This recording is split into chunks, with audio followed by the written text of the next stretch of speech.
Proverbio del día, busquemos la sabiduría. Comentario de Proverbio 20 de bendición. Versículo 1. El vino y el licor se entran suaves, como con sonrisas, pero muerden al final. Hacen daño a la salud corporal y peor aún a la salud mental. Cuando entra el vino sale la prudencia y el hombre es dejado en manos de sus bajos instintos.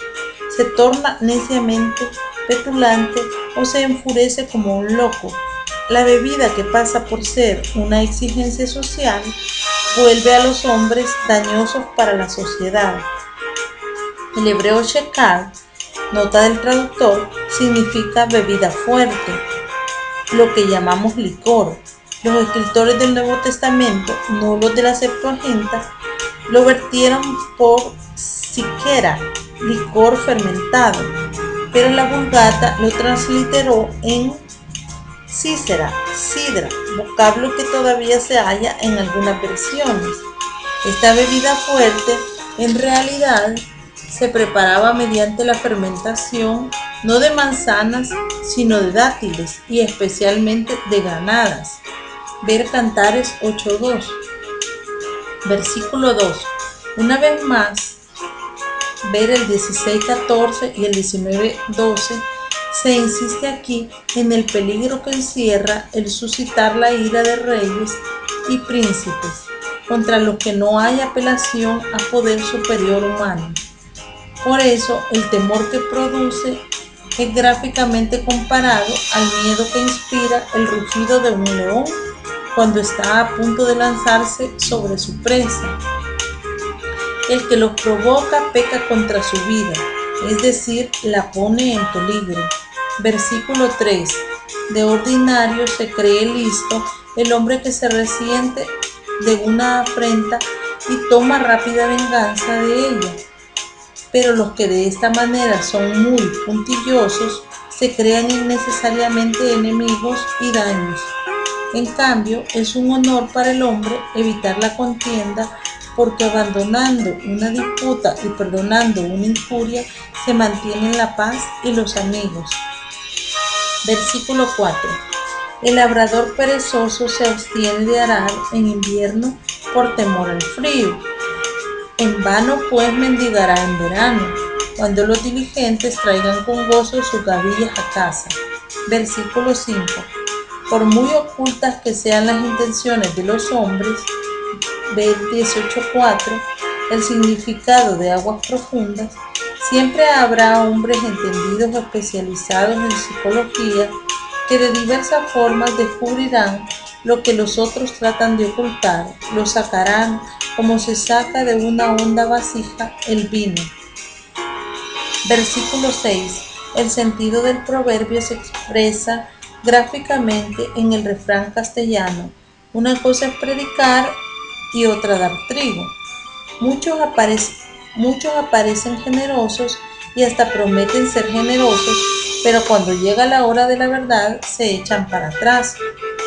Puede observarse que lo que se las echan de filántropo, esto es, amigos del hombre, se interesan muy poco en el bienestar de los individuos humanos.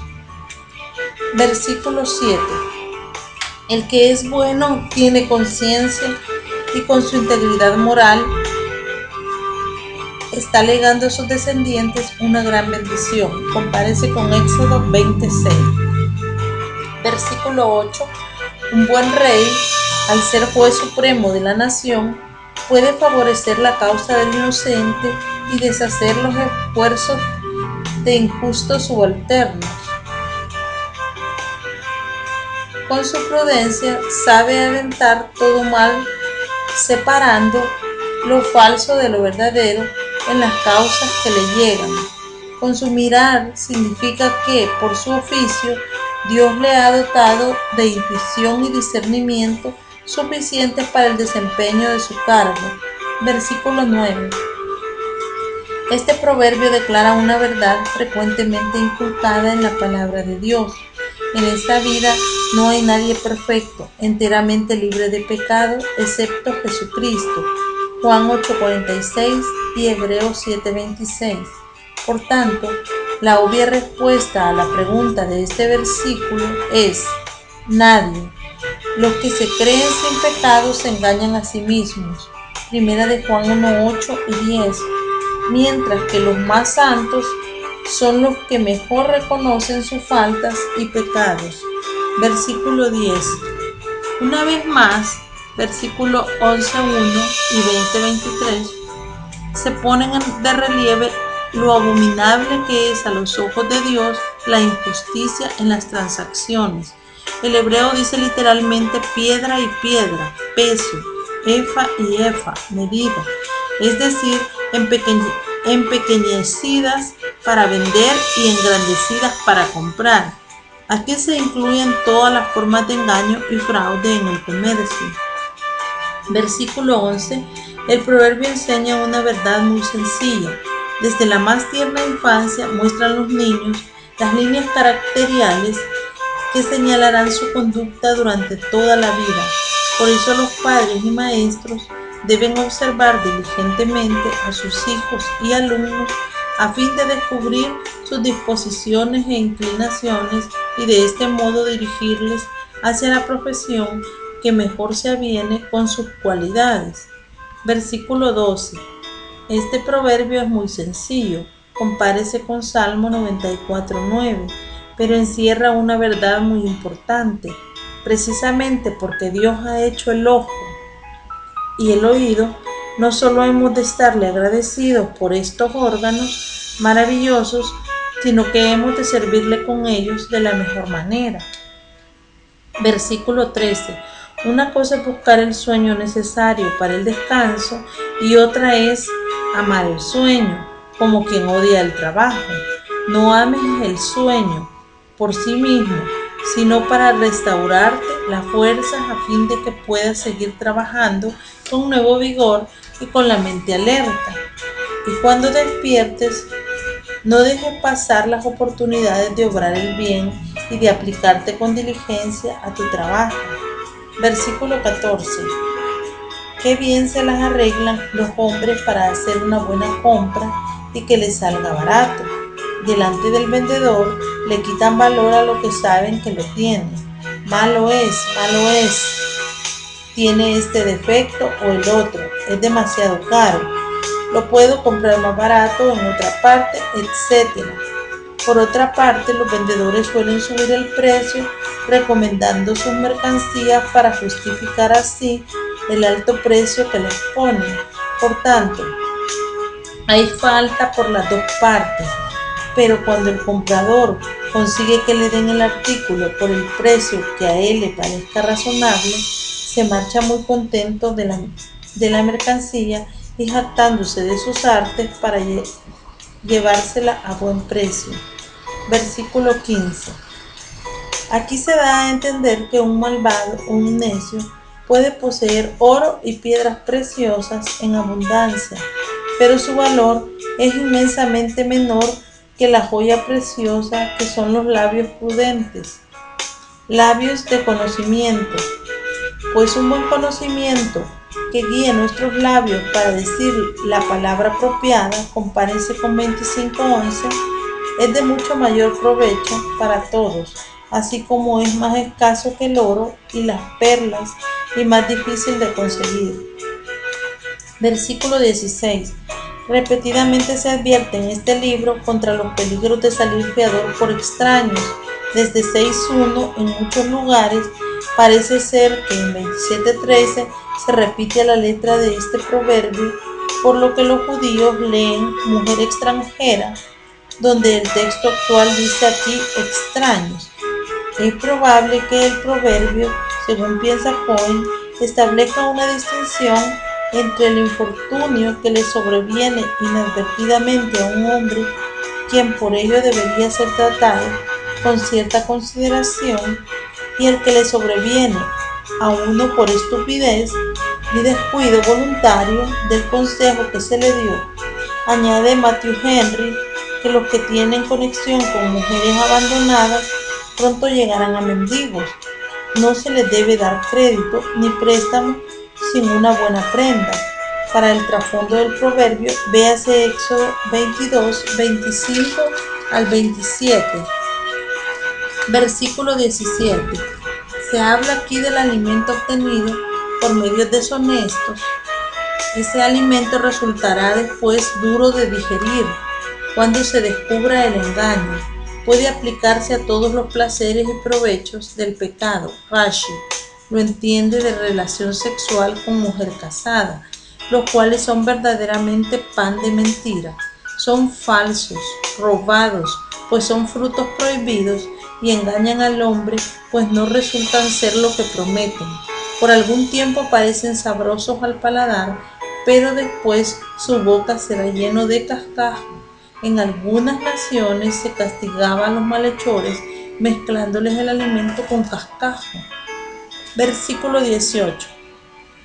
El proverbio aconseja consultar a hombres experimentados cuando uno proyecta una campaña militar.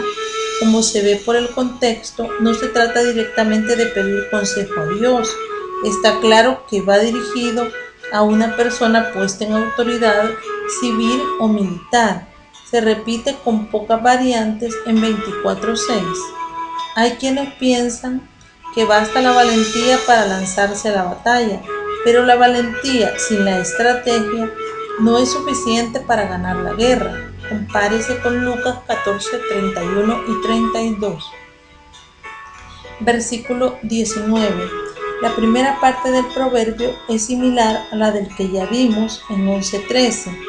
En la segunda parte hallamos aquí la exhortación a no juntarse con tal sujeto del que se dice literalmente que abre mucho sus labios, describiéndole así como a un individuo que comunica a otros la información que se le ha dado confidencialmente. El mal que esta clase de sujetos puede hacer es incalculable, poniendo rencillas entre parientes y vecinos, sembrando rebeldía y celos contra gobernantes y pastores, etc. Los aduladores suelen tener también este defecto de chismosos.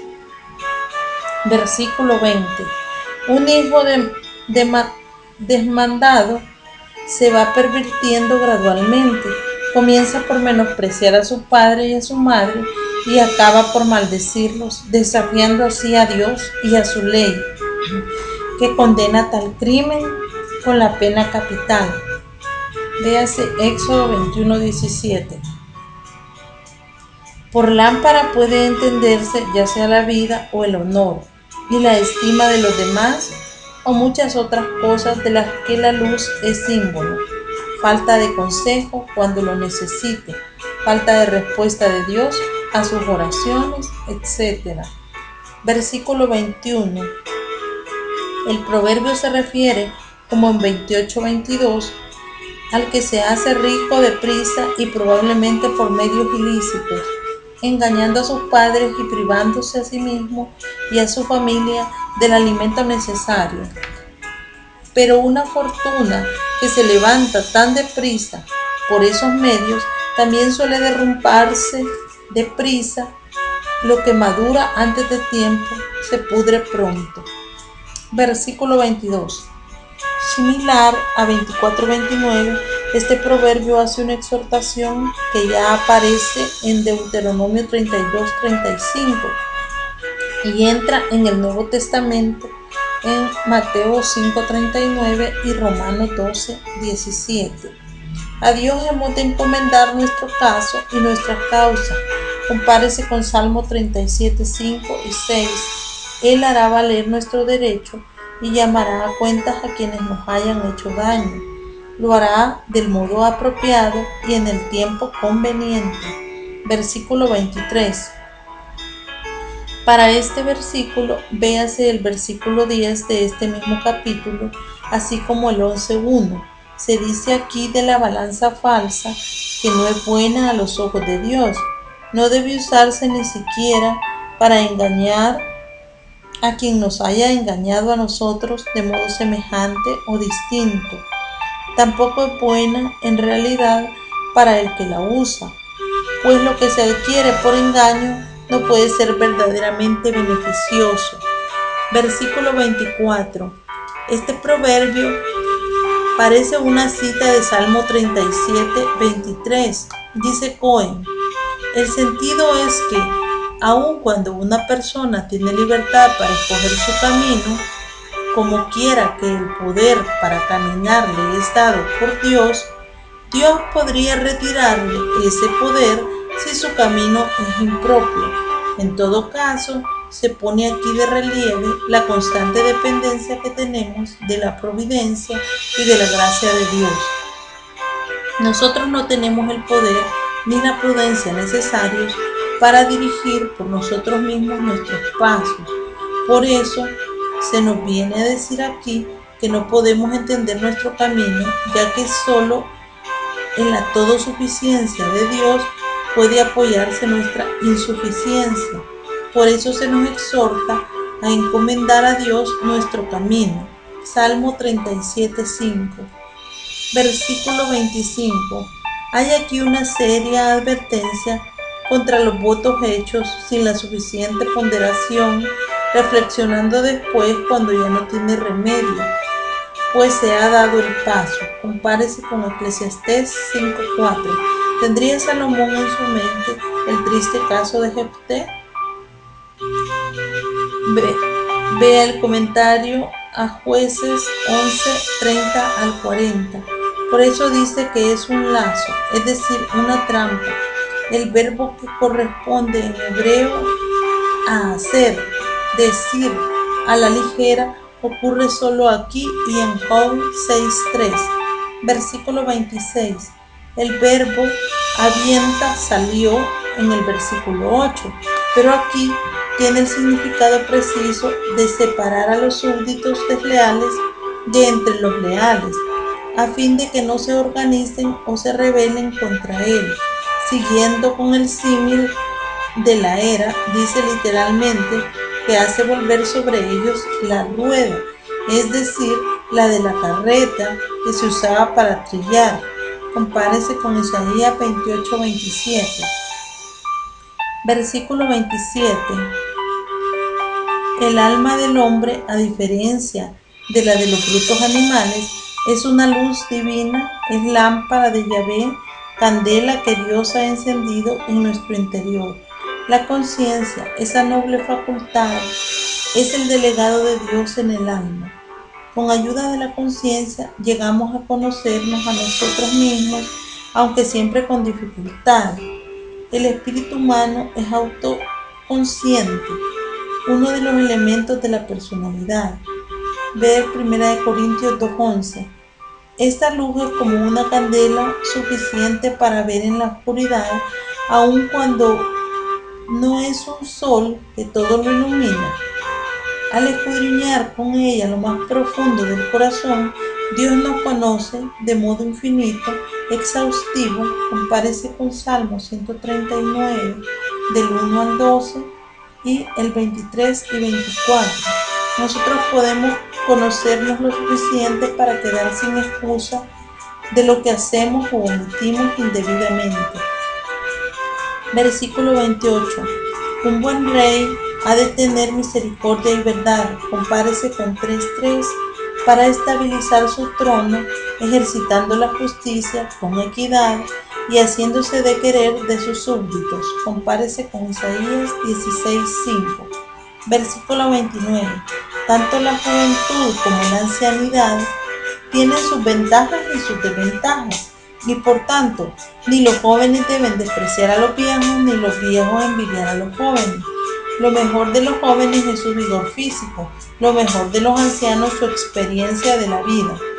Versículo 30. Muchas personas merecen reproches duros. Algunos criminales han de sentir el rigor de la ley y de la justicia pública, ya que con ello no valen los métodos suaves. El proverbio enseña el poder medicinal de dichos azotes de ordinario. Hacen entrar en razón y llegan a tener efecto purificador. Compárese con Salmo 119, 71.